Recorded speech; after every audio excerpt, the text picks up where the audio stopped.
መልካም እረኛ እኔ ነኝ።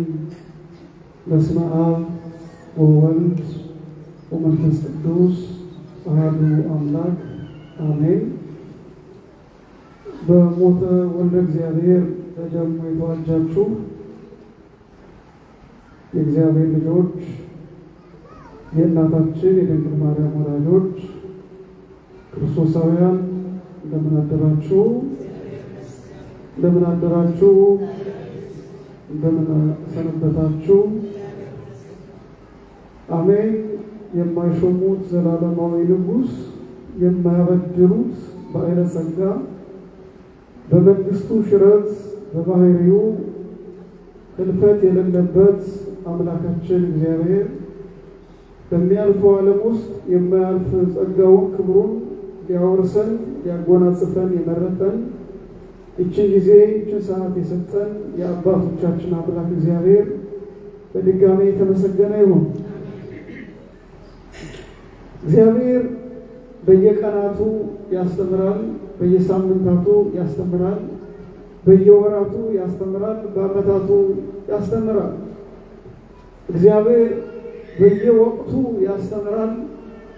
እግዚአብሔር ለሰው ልጆች የሚያስፈልገውን ሁሉ ነገር በየሰዓቱ ያቀርባል። የዚህ ሳምንት ወቅቱን የተመለከተ መሪ ቃሉ የሳምንቱ አዋጅ ከዛሬ እሁድ ጀምሮ ከሚቀጥለው እስከ ልደት ድረስ ኖላዊ ተብሎ ሳምንቱ ተሰይሟል። አባቶቻችን ቀናትን ሳምንታትን ሲሰይሙ ቀኑ ዕለቱ ሁሉን ነገር በሚባርክ በሚያከብር መልኩ ነው። የኛ አባቶች ከአምላካቸው ጋራ ከፈጣሪያቸው ጋራ የተያያዘ ምስጋናና አምልኮ ክብር ውዳሴ ያለበት ልመና ጸሎት ያለበት ሁል ጊዜ የሚባርክ የሚያከብር የእግዚአብሔርን ክብር የሚያሳይ ስያሜዎች ናቸው የሚሰይሙት እና ይሄ ሳምንት ኖላዊ ተብሎ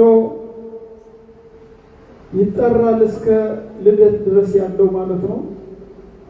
ኖላዊ የሚለው ቃል የግዕዝ ቃል ሲሆን ወደ አማርኛው ሲተረጎም ጠባቂ ማለት ነው።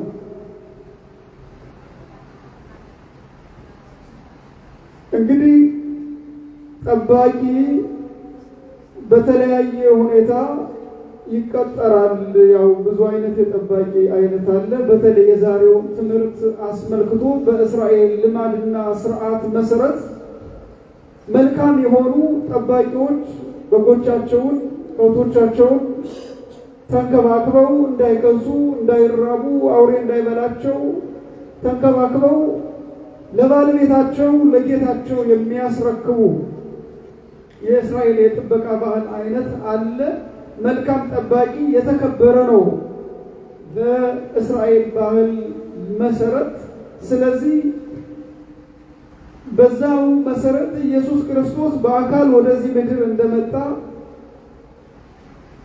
የነፍስ ጠባቂ ተብለው የተመደቡትን ሰዎች እውነተኞቹ የነፍስ ጠባቂዎች የትኞቹ እንደሆኑ እውነተኛ ያልሆኑ ደግሞ የትኞቹ እንደሆኑ ጌታችን ኢየሱስ ክርስቶስ ስለ ጠባቂ በሚገባ በሚረዳ በሚገባ መልኩ አስተምሯል። የተለያዩ የጥበቃ አይነቶች ቢኖሩም እንኳን በዚህ የትምህርት ዓላማ እዚህ ላይ የተጠቀሰው የነፍስ ጠባቂዎችን የሚመለከት ነው። የሰው ልጆችን ነፍስ የሚጠብቁ በመልካምና በተስተካከለው ቦታ ላይ እንዲውሉ የሚንከባከቡ የእግዚአብሔርን ቃል የሚያሳዩ እግዚአብሔርን የሚያሳዩ ወደ እግዚአብሔር የሚያደርሱ የሰይጣንን ሐሳብ ሁል ጊዜ በቃሉ የሚያፈርሱ ለእግዚአብሔር ራሳቸውን የለዩ ጠባቂዎች አሉ። በአንጻሩ ደግሞ ለእግዚአብሔር ራሳቸውን ያለዩ በእግዚአብሔር ቤት ውስጥ የራሳቸውን ነገር የሚያካብቱ እንዳሉ ኢየሱስ ክርስቶስ በዮሐንስ ወንጌል ምዕራፍ 10 ከቁጥር 1 እስከ 22 ድረስ አስተማረን። በተለይ እስከ 19 ድረስ ያለውን ብታነቡት በጣም አስደናቂ ቃል ነው። እየመሰለ የሚያስተምረው በበግ ነው። የበጎች እረኛ፣ ትክክለኛው እረኛ ወንበዴ እንዳይወስዳቸው፣ ሌባ እንዳይበላቸው፣ እንዳይሸጣቸው፣ አውሬ እንዳይበላቸው ስለነበረ ሐሳቡ ኢየሱስ ክርስቶስ ይሄ የበግ እረኛ፣ እውነተኛ የበግ እረኛ እርሱ እንደሆነ በሚገባና በተረዳ ይገልጣል። የእረኝነት ስራ የተከበረ ነው። እምነት የሚሰጠው ነው። እጅግ የተከበረ ነው። ስለዚህ ኢየሱስ ክርስቶስ እናንተ በጎቻችሁን ቀጥራችሁ እንደምታስጠብቁ ሁሉ እኔ ደግሞ የነፍሳችሁ እረኛ ነኝ። ከኔ በፊት የነፍስ እረኛ ሆነው የመጡት ሁሉ እነሱ ወንበዴዎች ናቸው። እነሱ ወንበዴዎች ናቸው። በወንብድና ቢቀርቧችሁም ቅሉ አልሰማችኋቸውም እንጂ እኔ ግን ትክክለኛው የነፍሳችሁ እረኛ እኔ ነኝ፣ ሕይወትም እንዲበዛላችሁ መጥቻለሁ ብሎ ይናገራል። እውነት ነው። የነፍስ እረኛ ኢየሱስ ክርስቶስ ብቻ ነው። የነፍስ እረኛ እግዚአብሔር አብ ነው። የነፍስ እረኛ እግዚአብሔር ወልድ ነው። የነፍስ እረኛ እግዚአብሔር መንፈስ ቅዱስ ነው። ይህንን እረኛ በአዲስ ኪዳን ብቻ ሳይሆን በብሉይ ኪዳኑ ዘመን ብዙዎቹ ነቢያት ለምነዋል፣ ጠይቀዋል፣ አልቅሰዋል። እንዲሁም ከዘመሩለት ካመኑት ከጸለዩለት መካከል አንዱን ልበ አምላክ ዳዊት የተናገረውን ጥቅስ እናንሳ። በዚህ በመዝሙረ ዳዊት መዝሙር 22 ከቁጥር 1 ላይ ልበ አምላክ ዳዊት የነፍስ እረኛ እግዚአብሔር መመኪያና ጥላ ሕይወት እንደሆነ ግልጥ አድርጎ ይናገረዋል። እንደዚህ ይላል፣ እግዚአብሔር እረኛዬ ነው የሚያሳጣኝ የለም ይላል። እግዚአብሔር ምን ነው? ምን የሚለኝ የለም፣ የሚያሳጣኝ አንዳች ነገር የለም። አንድ እረኛ የያዛቸውን በጎች ሊያሳጣቸው የሚፈልገው ሰነፍ ካልሆነ፣ ጅል ካልሆነ፣ ወንበዴ ካልሆነ ሊያሳጣቸው አይችልም። ሳር ወዳለበት ይወስዳቸዋል፣ ውሃ ወዳለበትም ያቀርባቸዋል። ከዚህ በላይ እግዚአብሔር የነፍስ እረኛ ሁሉን የማያሳጣ አምላክ እንደሆነ ተመልከቱት። በብሉይ ኪዳኑ ራሱ ቁጥር 2 ላይ በለመለመ መስክ ያሳድረኛል ይላል። የለመለመ መስክ በአምላክ ዳዊት የለመለመ መስክ የለመለመ ሳር ምን ሊያደርግለት መሰላችሁ? ሳር የተባለው ሳር አይደለም። ሳር የተባለው ሕይወት ነው። ሳር የተባለው ክብር ነው። ሳር የተባለው ቅድስና ነው። ሳር የተባለው በእግዚአብሔር መኖር ነው። ሳር የተባለው በጸጋ መኖር ነው። ሳር የተባለው በእግዚአብሔር እቅፍ መኖር ነው። በለመለመው መስክ ያሳድረኛል። እንዲህ ተብሎ ሲጠቀስ ለሚሰማው ጆሮ ሕሊናም ይስባል። የለመለመ ነገር ሁሉ ስለሚስብ ማለት ነው። ሰው የሆነውን አይደለም ፍጥረትን ሁሉ የለመለመ ነገር አንድ ያደርጋል፣ ያስማማል። የእግዚአብሔር ጸጋም የእግዚአብሔር ጥበቃም ለሰው ልጆች የሚሰጠው ሀልዎ ስጦታም እጅግ በሰዎች ዘንድ ያስማማል። ወገኖች አድሎ የሌለበት እኩል ፈራጅ እኩል ስለሆነ በእረፍት ውሃ ዘንድ ይመራኛል ይላል። በእረፍት ውሃ የእረፍት ውሃ ምን አይነት ነው? የእረፍት ውሃ ምን አይነት ነው? የእረፍት ውሃ ሐዘን መከራ የሌለበት፣ ሰቆቃ የሌለበት፣ እዚህ ውጣ እዚህ ግባ የሚል የሌለበት፣ ቀኝ ገዥ የሌለበት፣ የባሪያና የጌታ ሕይወት የሌለበት። በተለይ በዚህ ዘመን በቀደሙት ዘመናት እኛ ኢትዮጵያውያን የባሪያና የጌታ ሕይወት አናውቅም።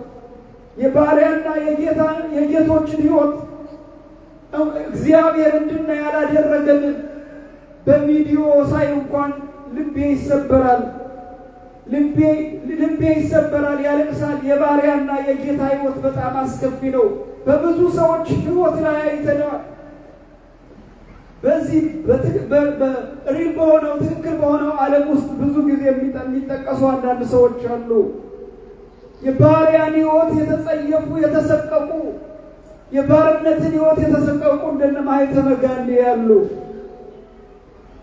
እዚህ መጽሐፍ ቅዱስ ጥቅስ ላይ እሱን ለመጥቀስ ፈልጌ ሳይሆን የነበረውን መከራ ለመጥቀስ ፈልጌ ነው። ጋንዲ ከህንድ ተነስቶ ወደ ደቡብ አፍሪካ ገብቶ እንግሊዝ ከተማረው የህግ ትምህርቱ በህግ ትምህርቱ መሰረት ስራ ሊቀጠር ወደ እንግሊዝ ወደ ህንድ ወደ ሳውዝ አፍሪካ መጥቶ ባስ ላይ ተሳፍሮ የተሳፈረበት ባስ ትኬት የቆረጠው የጌቶች መቀመጫ ነበር። ከጌቶቹ መቀመጫ ላይ ስለተቀመጠ አስተናባሪው መጥቶ እዚህ ላይ ከጌቶቹ በቀር እንደናንተ አይነት ሰው አይቀመጥም ውጣለው ቢያለ ፖሊስ መጣ። ሌሊት ምንም ወዴትም በማይሄድበት ሁኔታ በገንዘቡ ከፍሎ የቆረጠው ትኬት ሳያድነው ከትሬኑ አምዘግዝጎ በር ላይ አውጥቶ ጥሎት ሄደ። ሌሊቱ ሙሉ እዚያ ላይ አደረ ይላል ታሪክ። የጌታ ጠባይ እንደዚህ ነው። ተመልከቱ። ከዚህ ተነስቶ ነው በኋላ ጋንዲ ሳውዝ አፍሪካ ያሉ ወንዶችንም እዛው ወንድ ውስጥ ያሉትንም እየዞረ ለነጻነት ሕይወቱን የሰጠው። ግን እንዲህ ለነጻነት ሕይወት የሰጡ ሰዎች መጨረሻቸው ደግሞ ውለታ ለማን የሚደረጉ በሰው ዘንድ ይገርማቸዋል። መጨረሻ ላይ ጋንዲ በ77 ዓመቱ በራሱ ሀገር ዜጋ በሽጉጥ ነው ተመቶ የሞተ። ልክ እንደ በላይ ዘለቀ ማለት ነው። ለፍተው ተሰቃይተው ነፃ ካወጡ በኋላ አገር ጥለው የሄዱ ሱሰኞች ሀቀኞቹን ገለው እረኛ ሆነው አገር ይዘው የጠበቁትን መልካም እረኛዎችን ምንደኛ እረኛዎችን እየተከታተሉ ያጠፏቸዋል። ልክ አድርገው አንጠልጥለው እንደ ተራ ነገር ነው በላይ ዘለቀን የሚሰቀሉት። እግዚአብሔር ግን እንደዚህ አያደርግም። እግዚአብሔር ግን ሰራንለትም አልሰራንለትም አምነነው ከኖርን እኛን እንደዚህ አያደርገንም። መልካም የእረፍት ውሃ ሰጭ ነው። በበረሃ እየተቃጠሉ ለሰው የኖሩ ሰዎች ከበረሃው በኋላ በስልጣን አማካኝነት እንደሚገደሉ ምንደኞች እንደሚገድሏቸው አይነት ገዳይ አይደለም እግዚአብሔር በእረፍት ውሃ የሚያኖር አምላክ ነው። አሁን ከቤታችሁ ምልክቱን በትንሽ እንዲሆኑ ሰሩ። በቤታችሁ ተኝታችሁ የምታረፉ ሰዓትና እዚህ መጥታችሁ አስቀድሳችሁ ቃሉን ሰምታችሁ በምታረፉ ሰዓት ነፍሳችሁ በየትኛው ሰዓት ነው የምትረካው? በየትኛው ሰዓት ነው ደስተኛ የምትሆነው? እዚህ መጥታችሁ ቃሉን ሰምታችሁ ስትሄዱ ነው። ስለዚህ እዚህ ማን አለ? የእረፍት ውሃ ሰጪ እግዚአብሔር አለ። የእረፍት ውሃ የተባለው ምኑ ነው? ቃሉ ነው። ቃሉን እየሰማችሁ ነው። ከስራ መጥታችሁ ደክሟችሁ ከእንቅልፍ ጋር እየታገላችሁ እንደሆነ ይገባኛል። ከስራ የሌላችሁ ደግሞ እዚህ የሚያስተኛችሁ ከሆነ ጠላታችሁ ነው፣ ማወቅ አለባችሁ። ስራ ሳሰሩ ከቤት ቁጭ ብላችሁ ቤተክርስቲያን መጥታችሁ ቤት የምትተኙትን እንቅልፍ ከዚህ የሚወስዳችሁ ከሆነ እየሸፈናችሁ ነው ማለት ነው። ስለዚህ ምን ማድረግ አለባችሁ? መንቃት አለባችሁ። ከጠላታችሁ ከዲያብሎስ መጠንቀቅ አለባችሁ። የውስጥ ጆሮአችሁ እንዳይሰማ የውስጥ ጆሮአችሁን ዘግቶ በእንቅልፍ የሚያስቀምጣችሁ እርሱ ስለሚሆን ማለት ነው። በእረፍት ውሃ ይመራኛል አለ ቅዱስ ዳዊት። ከዛ በኋላስ ነፍሴን መለሳት ስለ ስሙ በጽድቅ መንገድ መራኝ ይላል። ስለምኑ? ስለ ስሙ ኃይል ነው ወገኖች። ስም ኃይል ነው። ብዙ ጊዜ ጥሩ ነገርም ሲገጥማችሁ መጥፎ ነገርም ሲገጥማችሁ ስሙን አስቀድማችሁ ጥሩት። በስመ አብ ወወልድ ወመንፈስ ቅዱስ በሉ። በኢየሱስ ክርስቶስ ስም በሉ። ስሙ ጋሻ ነው። ስሙ ከሚወረወር ፍላጻ ሁሉ ይጋርዳል። ስሙ እኛ የማናየውን የሰይጣን ኃይል ይበታትናል። ስሙ መዶሻ ነው።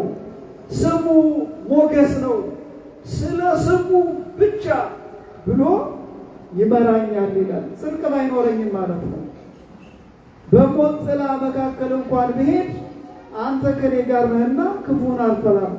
የሞት ጥላ ምን አይነት ነው ብለን ያጠናን እንደሆነ የሞት ጥላ ማለት ጽድቅ የሚባል ነገር የሌለበት ኃጢአት ብቻ የሚሰራበት አኗኗር ማለት ነው። ውሸት ብቻ በሐሰት እየመሰከሩ ሰዎችን መግደል፣ ማስገደል፣ ማነቅ፣ ማሳነቅ፣ መብላት፣ መጠጣት፣ መጨፈር፣ መደነስ፣ መውጣት፣ መገባት የሌለበት ሕይወት የሞት ጥላ ነው። ስለዚህ ከዚህ ጥላ ውስጥ በእውነቱ እግዚአብሔር ይጋርዳል። ከዚህ ጥላ ውስጥ እግዚአብሔር ይቅር ይላል። ይቅር ብሎን እኮ ነው እዚህ አገር ውስጥ እንዲህ አይነቱን ነገር እግዚአብሔር የሰጠን። ስሙ የተመሰገነ ይሁን።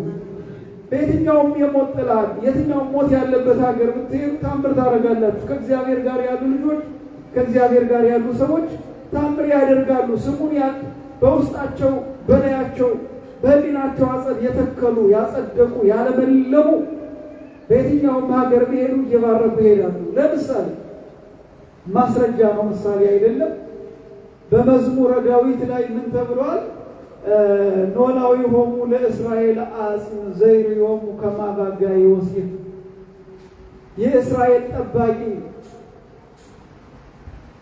የእስራኤል ጠባቂ ዘይርዮሙ ከማባጋ ዮሴፍ፣ እንደ ዮሴፍ በግ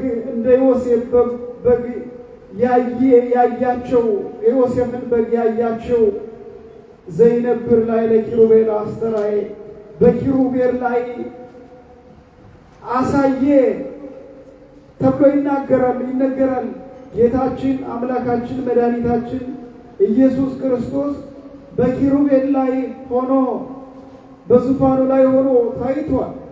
እሱም ነው ያጣቀሰው እና ዘይርዮሙ ከማባጋ ዮሴፍ የሚለው ዮሴፍ የተባለ በወንድሞቹ የተሸጠ፣ በወንድሞቹ በገንዘብ የተለወጠ፣ በወንድሞቹ ጉድጓድ የተጣለ ሰው ነበረ እና ይሄ ዮሴፍ በተጣለበት ሀገር ያኔ የባሪያ የሚያለዋውጡ ሰዎች ነበሩ። ሰው ይሸጥ ነበር። አንስተው ወደ ግብፅ ሸጡት። መልኩ ያማረ ውብ ስለነበረ የተገዛው በዮሴፍ በፈርዖን ዋና በሆነ ጲጥፋራ በተባለ ሰው ነበር የተገዛው። በዛ ቤት ውስጥ ሆኖ እግዚአብሔር ከዮሴፍ ጋር አብሮ ስለነበረ እግዚአብሔር ያንን ቤት ባረከው ይላል። ምን አለው? ዮሴፍ የያዘውን ማንኛውም ነገር ሁሉ ባረከልን። ማን አብሮ ስላለ? እግዚአብሔር አብሮ ስላለ። እግዚአብሔር አብሮ በስደት ካለ በየትኛውም ሁኔታ እንደሆነ እግዚአብሔር ከኛ ጋር አለ።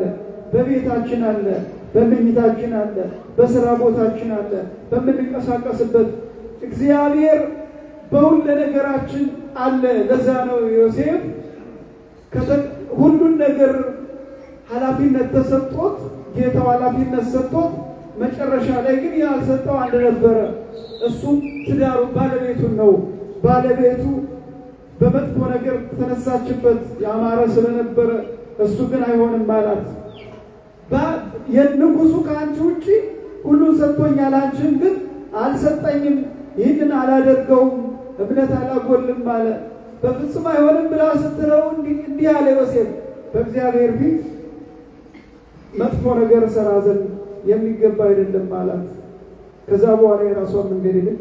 እግዚአብሔር እንዲህ አይነቱ መልካም ሰው ስለባረከው ነው በዚህም ዛሬ ላይ ዘይርዮሙ ከማባጋ ዮሴፍ ተብሎ የተጠቀሰው እና የእግዚአብሔር ልጆች እግዚአብሔርን የያዙና ከእግዚአብሔር ጋር የሆኑ ሰዎች በእግዚአብሔር ዘንድ ይታያሉ፣ በበረከት ይታያሉ፣ በጸጋ ይታያሉ፣ በጤና ይታያሉ፣ በሰላም ይታያሉ፣ በሞገስ ይታያሉ። ወገኖቻችን እግዚአብሔር በእኛ ሕይወት ውስጥ እግዚአብሔር በእኛ ላይ በእኛ ቤት ውስጥ እግዚአብሔር በእያንዳንዳችን ሕይወት ውስጥ ካለ እግዚአብሔር ለእኛ ያለውን ያይልናል ማለት ነው። እግዚአብሔር ያልሆነው ያላለው ለእኛ ስለማይጠቅም አንተ ከኔ ጋር ነህና ክፉን አልፈራም። ተመልከቱ፣ በዚህ ዘመን እያስፈራ ያለ ሰው እየፈራ እየተሳሳተ ያለው ክፉን ነው። ክፉ ዘርፈ ብዙ ነው።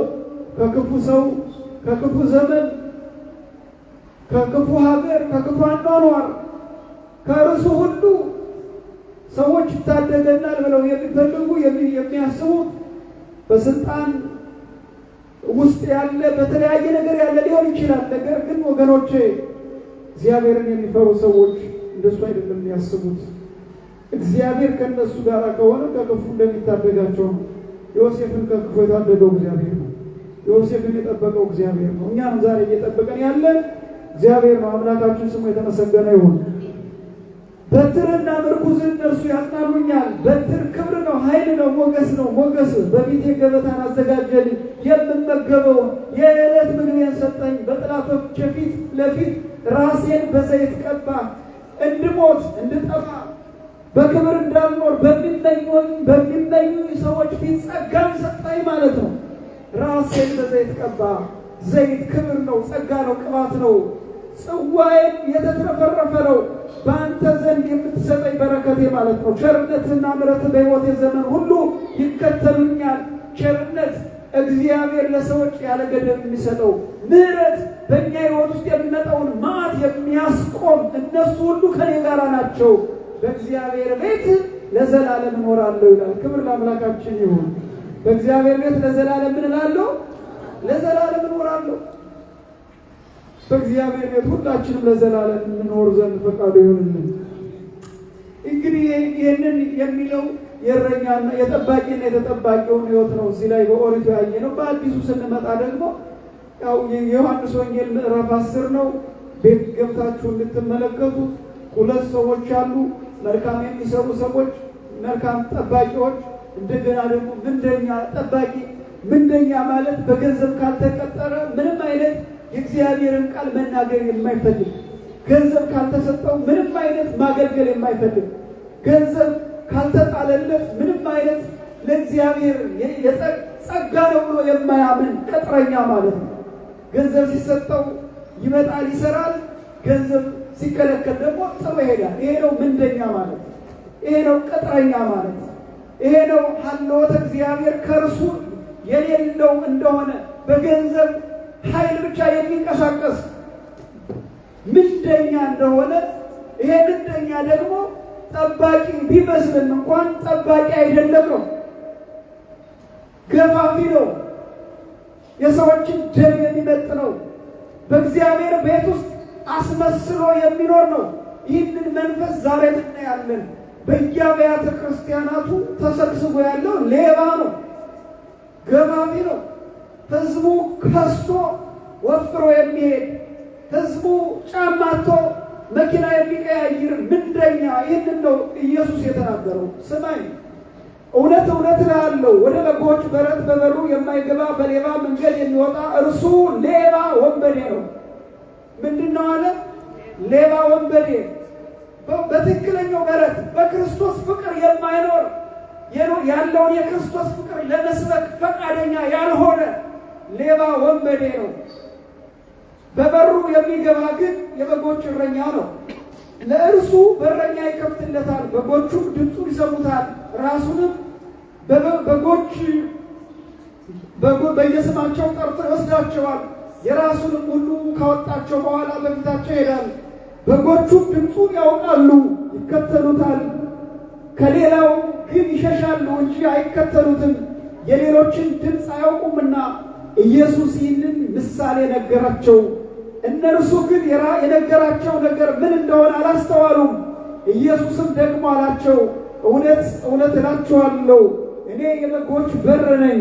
ከኔ በፊት የመጡ ሁሉ ሌቦችና ወንበዴዎች ናቸው፣ ዳሩ ግን በጎቹ አልሰሟቸውም። በሩ እኔ ነኝ። በእኔ የሚገባ ቢኖር ይድናል፣ ይገባልም ይወጣልም መሰማሪያም ያገኛል። ሌባው ሊሰርቅና ሊያርድ ሊያጠፋም እንጂ ስለ ሌላ አይመጣም።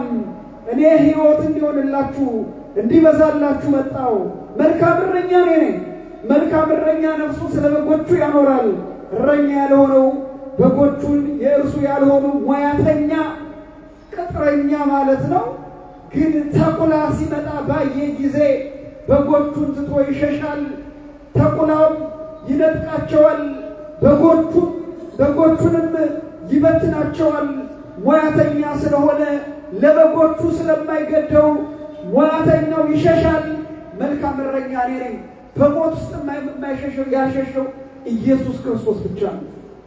እስከ ቀራንዮ የሄደው ለነፍስ ለሕይወት ለሰው ልጆች ነፍስ እንዲሁ እስከ ቀራንዮ የወጣው ኢየሱስ ክርስቶስ ብቻ ነው። ሌሎቹን አይተናቸዋል። ሞት ሲመጣ እየጣሉ የት እንደገቡ አይተናል። በዘመናችን እንኳን አይተናል። ሕዝቡን ለሞት አጋፍጠው እነሱ የሚሮጡ ስንቶችን አይተናል። ይሄ ሙያተኛ ቅጥረኛ ማለት ሰው ሲሞት የማይገደው ቅጥረኛ፣ የቅጥረኛ ጠባይ እልፍ ቢሞት አይገደው፣ እልፍ ቢጠፋ አይገደው፣ ምኑም አይደለም። የኢየሱስ ክርስቶስ የእውነተኛው እረኛ ጠባይ ግን አንድ ቢጠፋ ይገደዋል። ከ99 አንዱን ጥሎ የመጣው ኢየሱስ ክርስቶስ ስለገደደው ነው።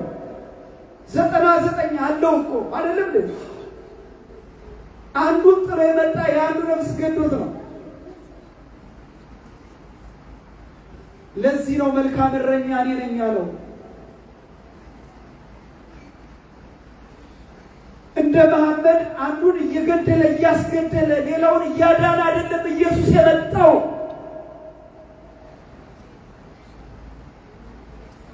ኢየሱስ ክርስቶስ የመጣው ለሁሉም ሕይወት እየሰጠ ነው። እኔ ሕይወት ነኝ ሲል ዝም ብሎ አይደለም። መሐመድ ብዙ ሰራዊትን በማስከተል ብዙ ሰዎችን ገድሎ በእሱ የሚያምኑት ብቻ እንዲኖሩ ነው የፈቀደው። እሱ ከሞተ በኋላ እንኳን ቅዱስ ጦርነት በሚል ሰው የመግደል ስልት አስቀምጦ ነው የሄደው። ኢየሱስ ክርስቶስ ግን ሞተ፣ በሞቱ ሕይወትን ድል አደረገ። ከሄደ በኋላ እንኳን ለሰውና ለዓለም ሕይወትን ነው አስቀምጦ ሄደው። ቅዱሳን ሐዋርያትን ነው አስቀምጦ ሄደው። ዕለት ዕለት ስለ ሰዎች ኃጢአት የሚጨነቁትን ነው አስቀምጦ ሄደው። ኢየሱስ መልካም እረኛ እኔ ነኝ ቢል እውነት ነው። መልካም እረኛ ነፍሱን ስለ በጎቹ አሳልፎ ይሰጣል አለ። እውነት ነው፣ ስለ በጎቹ ሰጥቷል። በእኛ ሀገርም በቀደሙት ዘመናት ራሳቸውን አሳልፎ የሰጡ ለበጎቻቸው እንደነ አቡነ ጴጥሮስ ያሉ አሉ። እንደነ አቡነ ሚካኤል ላይ ጎሬ ላይ የተሰዉት አቡነ ጴጥሮስ ከመሰዋታቸው ከ8 ቀን በፊት ቀድመው የተሰዉት ብፁዕ አቡነ ሚካኤል ራሳቸውን ከበጎቹ ፊት አስቀድመው የሰዋሉ። መልካም እረኛ ማለት ይሄ ነው። እንደ ጠንቋይ በጨርቅ እና በመኪና መሽሞንሞን ጋቤና ውስጥ መቀመጥ አይደለም እረኝነት። ከየት የመጣ ነው? ኢየሱስ ክርስቶስ እንደዚህ አላደረገም። በባዶ እግሩ ነው የሄደው። በቤተፋጌ፣ በቢታንያ፣ በገሊላ በአውራጃዎች ሁሉ በባዶ እግሩ ነው የተመላለሰው። በቅፍርናሆም ሰዎች በማይሄዱበት ከተማ ከየት የመጣ ነው? ማርቸዲስ እየያዙ በሰው ላይ አክት ማድረግ 100% ከገዥነትና ከባንዳነት የመጣ ነው። ከመንፈሳዊ ሕይወትነት የለውም። መንፈሳዊ ሕይወት ማለት ስለ ቅዱስ ወንጌል እየሰበኩ መሞት መኖር ነው። ስለዚህ እንዲህ አይነት ሕይወት ስለበዛ ዛሬ በጉሉ አመፀኛ ሆነ። መልካም እረኛ ስለሌለ በጉሉ አመፀኛ ነው። አባቱን የማይሰማ በአባቱ ላይ ሲሸርብ የሚውል ሲያምፅ የሚውል የአባቱን ምክር የማይሰማ አመፀኛ፣ የማይታዘዝ በራሱ ጽድቅን የሚሰራ የእግዚአብሔርን ጽድቅ እውነቱን ወንጌልን የሚተው ከወንጌል ዞር የሚል እንዲህ አይነት ትውልድ ነው እየተፈረቀ ያለው እየመጣ ያለው። ኢየሱስ ክርስቶስ መልካም እረኛ እኔ ነኝ። ቅዱስ ጴጥሮስ ቅድም ሲነበብ ከሰማችሁ በሁለተኛው ዲያቆን ላይ ምን ብሏል? እነሆ ወደ ነፍሳችሁ እረኛ ተመልሳችኋል ይላል። ወደ ነፍሳችሁ ምን? ወደ ነፍሳችሁ እረኛ። ይሄ የነፍሳችን እረኛ ማን ነው? ኢየሱስ ክርስቶስ ነው። በዚህ በመልካ ኢየሱስ ላይ መቼስ የኛ ቤተ ክርስቲያን የሚያውቅላት አጣች እንጂ ሰዎችን በባንዳ ተጠልፈው በመጥፎ ነገር ተጠልፈው የሀገራቸውንና ዋናውን ዛሬ ምዕራቡ ዓለም እና አሜሪካ ከክርስቶፎር በፊት ሌሎች ወደ 8 ያህል ነገሮች ይኖሩባት ነበር አሜሪካ። እነሱ እሷን አግኝተው እንዲህ ዓለም ከበለጸጉ በፊት አሁን ሰዎች በቋንቋ እያሳመሩ እምነቱ መጽሐፍ ቅዱሱን ቀያይረው ለአፍሪካውያን አባት ለመሆን እይታ ራሳቸውን ከማሳየታቸው በፊት ኢትዮጵያ በራሷ ቀጥ ያለ አስተምሮና እምነት አላት። እስካሁንም አለ። ይህንን ቀጥ ያለ አስተምሮ ይህንን እምነት አባቶቻችን ከሌላ አንፈልግም በድርሰቶቻቸው ወይይትሜነዮ ለታቦር እስመ ታቦር አለ። ነግስ ላይ ሄዳችሁ ብትመለከቱ ማንንም አንፈልግም፣ እኛ ራሳችን ተራራ ነን፣ የተራራው ልጆች ተራራ፣ እኛ ራሳችን የእግዚአብሔር ነን፣ ከሌላ አንፈልግም። ወይይትሜነዮ ለታቦር እኛ ራሳችን ነን። አያችሁ፣ እንዲህ ነው ትክክለኛው ነገር ዘመን። አሁን የተሰባሰቡ ኮምበሌዎች ራሳቸውን አይደሉም። ኢትዮጵያውያን ራሳቸውን እንዳይሆኑ ሌላ እንዲያመልኩ፣ ነጭ እንዲያመልኩ፣ ሌላ እረኛ እንዲያስነሱ፣ ለራሱ ጨካኝ የሆነ ሰዶማዊ የሆነ ነውር ያለበት እንደዚህ አይነት እረኛ ነው ለትውልዱ የመፈረኩለት መንገድ ጠራጊ እየሆኑ ያሉት። በዚህኛው በኩልስ ቆሎ እየበላ ይህን ዓለም ትቶ ጣዕመ ዓለምን ትቶ በየገዳማቸው ወድቀው የሚጸልዩ ቅዱሳን አባቶቻችን እነሱ ናቸው የኛ እረኛ። ከነሱ ነበረ መወሰድ የሚገባው። ስለዚህ እነሱ ምን አሉ? ኢየሱስ ክርስቶስ እስመ በነፍሴ አንተ በሎሙ ለመላእክት ተበሱ ሊተ ረከብክዎ ለወልድየ በከንቱ ዘሞተ። ምን አለው? መልካ ኢየሱስ የተባለ ጸሎት ነው። እናንተም ጸልዩት። ኢየሱስ ክርስቶስ የነፍሴ ጠባቂ፣ የነፍሴ አባቷ፣ የነፍሴ ብሎ የነፍሴ አባት እስመ በነፍሴ አንተ። ስለዚህ የእያንዳንዳችሁ የነፍስ አባት ማን ነው? ኢየሱስ ክርስቶስ ነው። እኛ ለእናንተ ምንድን ነን?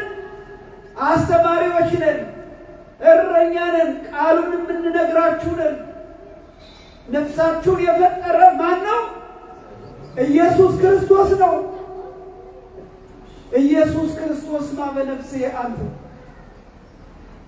ኢየሱስ ክርስቶስ የነፍሴ አባት አንተ ነህ። የነፍሴ አባት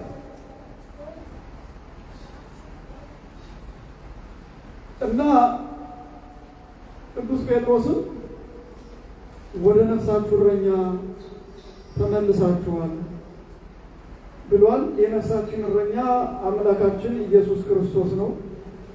ለእሱ ተገዝተን ከሐሰተኛ እረኞች ተለይተን ዘመናችን ወደ እግዚአብሔር እስከምንጠራበት ቀን ድረስ በክብር እንድንል እግዚአብሔር ይርዳን። እንዳለመታደል ሆኖ ሰይጣን ሳንገደድ በትንሽ በትልቁ ጠብ ውስጥ እየከተተ ምንም ሳንገደድ ማለት ነው። አይምሮ የሰው ልጅ አይምሮ እንዳያልፍ ይፈልጋልና በገነት ውስጥ በፍቅር ውስጥ መኖር እየቻል ነገር ግን ራሳችን ሲሆን አድርገን እንድንኖር ደግሞ ሰይጣን ይገፋናል። ስለዚህ የትኛው ነው የምንፈቅደው? እግዚአብሔርን እረኛ አድርገን በፍቅር መኖር ወይስ ደግሞ የማይጠቅም የማይቆረቆርልን የሰይጣን ሀሳብ ይዘን በጣም መኖር የት ይሻላል? ምርጫው የመራጩ ነው። ስለዚህ የእግዚአብሔር ልጆች ዛሬ ሁሉም ነገር በዓለም ላይ ያለው ነገር በእጃችን ላይ ቁልጭ ብሎ ነው የምንመለከተው። የሚደበቅ ሚስጥር የለ። ሁሉ ነገር በእጃችሁ ላይ ነው ያለው። ብዙ ጊዜ ብድግ ብለው ክርስቶስን መፈለግ የክርስቶስን ሀሳብ ማወቅ የማይወዱ ሰዎች ብድግ ብለው የራሳቸውን ጽድቅ ያቆማሉ። ብድግ ብለው በዚህ በኩል እንዲተፈጠረሩ ተሰብሰቡ እንዲህ አለ እንዲቀበጠር ምን አይነት ነገር ነው? እንደዚህ አይነት ነገር ክርስቶስ የሌለበት ሁሉ ውሸት ነው። ሰይጣን ምልክት ያደርጋል። ብዙ ጊዜ በእግዚአብሔር ቤት ውስጥ በጣም ውሸት የሚሰሩ ሰዎች አሉ። ሆን ብለው ውሸት የሚሰሩ አንዱ እኔ በማገለግልበት አካባቢ አንድ ውሸት የሚሰራ ሰው ሀፍረት የሌለው ውሸት ብቻ ነው የሚሰራው። ምዕመናኑን ማጭበርበር ብቻ ነው የሚለውና ከሰማይ መስቀል ወረደ ብሎ አምፖል እናንተን በባትሪ አድርጎ አምፖሉን ከላይ ገጥሞ ከሰማይ መስቀል ወርዷል ነው ብሎ የአዲስ አበባ ልጅ ሰበሰበው። ኧረ ውሸት ነው እንዲህ አይነት ነገር ከሰማይ ምንም አይነት ማቴሪያል የለም። ከሰማይ መስቀልም ይሁን መብራትም ይሁን ማቴሪያል ነው እኮ ምድራዊ ነገር። አይናችሁን ግለጥ፣ የማንን መጫወቻ አትሁኑ። ውሸት ነው። በዛ ወቅት ሊሰቅሉን ደረሱ። በቃ እናንተማ ሌላ ነገር ነው እንትናችሁ። ግን መጨረሻ ላይ ወርዶ ሲታይ የቻይና አምፖል ነው። እና እንደዚህ አይነት ነገር ፌክ የሚሰሩ ፌክ የሚያስከትሉ ከድንጋይ ላይ የአርሴማ ዘንባባ ተገኘ ይገኛ። ታዲያ ምንድን ነው ይሄ? ከግንቡ ላይ የእመቤታችን ስዕል ተገኘ። ማንሳለው እንዴት ተሳለ? የታይቅ አንዳንድ ገበሬዎች ሲያርሱ በተፈጥሮ ድንችም ምንም እኮ ቀርጽዞ ይወጣል እኮ። አንዳንድ ነገር የሰው ቀርጽዞ ይወጣል፣ የሆነ ቀርጽዞ ይወጣል፣ የሆነ ቀርጽዞ እኮ ይወጣል። ታዲያ እሱ እንዴት ነው? እኛ እኮ ስርዓት እኮ አለን ወገኖቻችን። እንዲሁ በእኛ ዘመን መጽሐፍ ቅዱስ ተጽፎ ቢሆን እንዴት ልንሆን እንደነበረ በጣም ነው የሚያሳዝነው በእውነት። እንደው ዝም ብሎ ሰው መንጎድ ዝም ብሎ በሆነ ባልሆነው መንጎድ ይሄ ትክክል ነው። በእርግጥ ሰው ስራ ሲያጣ፣ ደህና መሪ ሲያጣ፣ በዚህ ስራ በዚህ ውጣ የሚለው መንፈሳዊ አባትም ሲያጣ የራሱ መንገድ ይፈጥራል። አንድ ጊዜ አንድ ትልቅ አባት ወገባቸው የዶሮ ላብ አድርገው ይሄዳሉ እና አንዱ ብድግ አድርጎ እኒህ አባት እኮ ክንፍ አውጥተዋል አለ። ከዛ በኋላ እንዳለ ሁሉም ሰው ተነስቶ ክንፍ አውጥተዋል አላቸው። ወደ ሲለው እኒህ አባት ክንፍ አውጥተዋል። ከሰው ሁሉ በቃ የበቁ ክንፍ ያወጡ አባት ናቸው። በወቅቱ የነበሩት ጳጳስ በጣም አስተዋይና ብልህ ስለነበሩ ሁሉን ነገር እንትን አደረጉና አንድ ቀን ሰው ገለል ዞር በሚልበት ወቅት አንድ ሰው ይዘው ና ብለው ጠሩት። ገባ ከነ ይሄ የህግ ሰው ነው። ክንፍ አውጥተሃል? ኧረ እኔ ብዙ አባታችን ክንፍ አላወጣሁም። እና ታዲያ ብለው ክንፍ አውጥተሃል? ከጎኔ ላይ የዶሮ ላባ አይተው ያን የዶሮ ላባ ወስደው ክንፍ አውጥተዋል አሉ። እኔ ምን ላድርግ?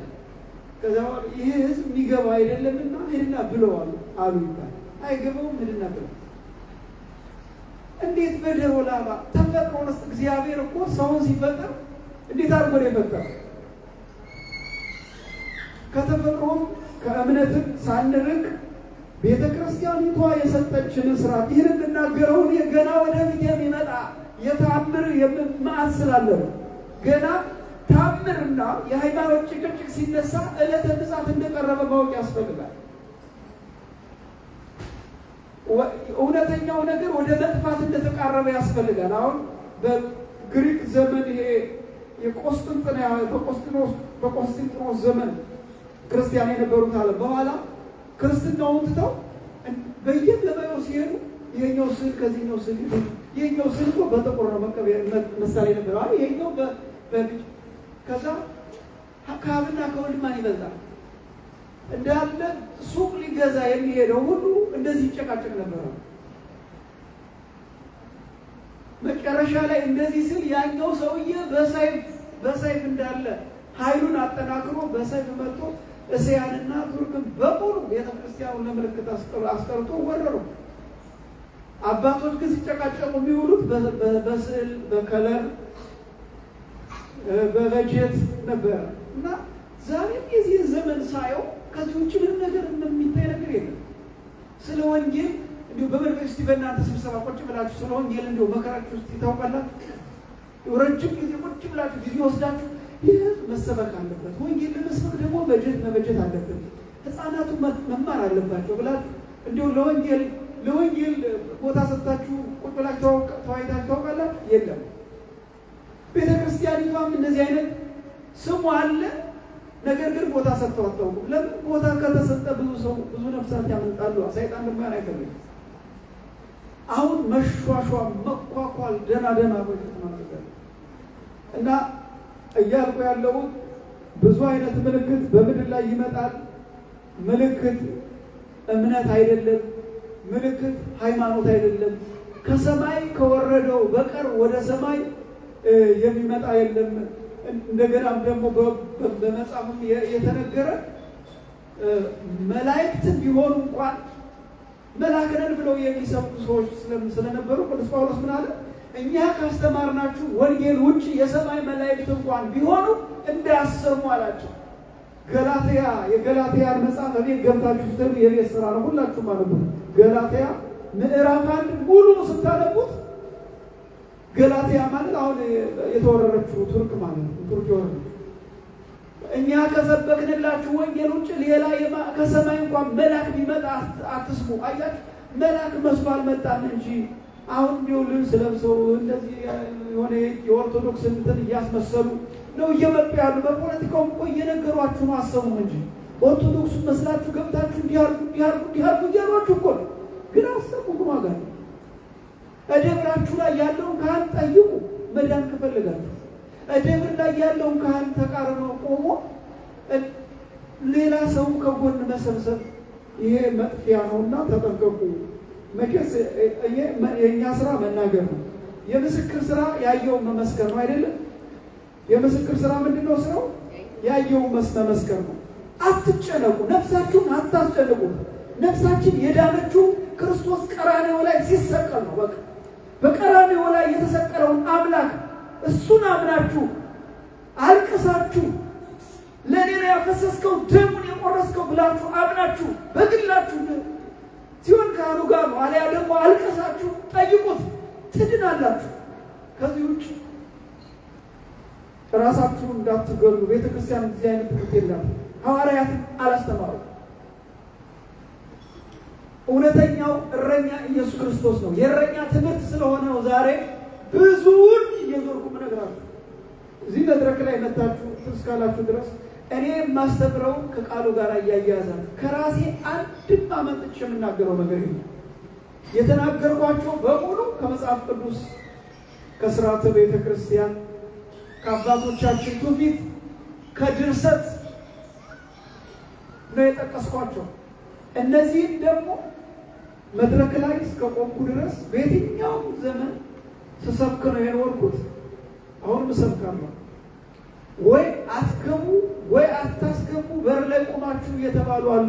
የማቴዎስ ወንጌል ምዕራፍ 23 ላይ እናንተ ግብሱሳን የተለሰነ መቃብር፣ ያ ማለት ያማረ ልብስ ከሩቅ መቃብራት የገሌ ነው እንዲባል በድሮ ዘመን ከኖራ ከነጭ ኖራ ይሰራ ነበረ በእስራኤል ባህል እና ከሩቅ ያበራ ይታያል።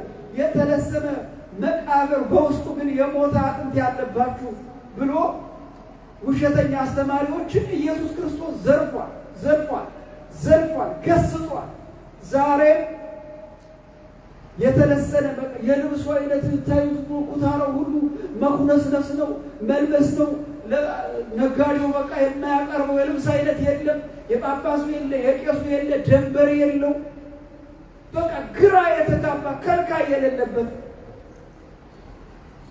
እረኛውና ተጠባቂውና አስጠባቂው የቱ እንደሆነ የማይታወቅበት ዳኛ የሌለበት ዓለም ነው። ስለዚህ ዳኛ በሌለበት ጊዜ ያኔ ለእውነተኛው ዳኛ ወደ እውነተኛው ዳኛ መጣበቅ ያስፈልጋል። ላይ ለይኩን ህሊናክሙ በሰማይ ያሉ ልበክሙ። ቅዳሴው ነው የሚናገረው። ልባችሁ በላይ ይሁን። በላይ ማለት ቀራንዮ ላይ ተሰቅሎ ሞትን ድል አድርጎ ሲያርግ ያየነው ያ ኢየሱስ ክርስቶስ እሱን ህይወት ነው ወገኖቻችን። የትኛውም ኃጢአት፣ የትኛውም ኃይል፣ የትኛውም ሰልፍ፣ የትኛውም ችግር ይምጣ ለኢየሱስ ክርስቶስ የኛ ኃጢአት ኢምንት ነው። አይዟችሁ፣ እንዳትፈሩ፣ እንዳትሸማቀቁ። ኃጢአትን ያርጉኝ፣ ኃጢአትን ይብሎ እንደዚህ እሱ ሁሉ ሊያስወግድ እኮ የታመነ አምላክ ነው። አትሽሹ፣ ማንም መሸሽ የለበት። ቅዱስ ዮሐንስ በመልእክቱ ላይ ወደሙ ለኢየሱስ ክርስቶስ ያነጻልን ሁሉ ኃጣውኢነ፣ የኢየሱስ ክርስቶስ ደም ከሰራ ነው ከኃጢአታችን ሁሉ ያነጻናል።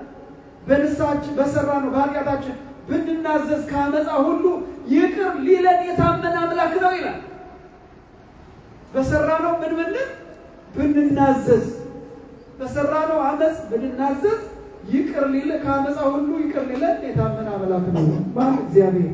የታመነው አምላካችን ሁላችን ስለጠበቀን ሰላም ስላደረሰን ስሙ የተመሰገነ ይሁን።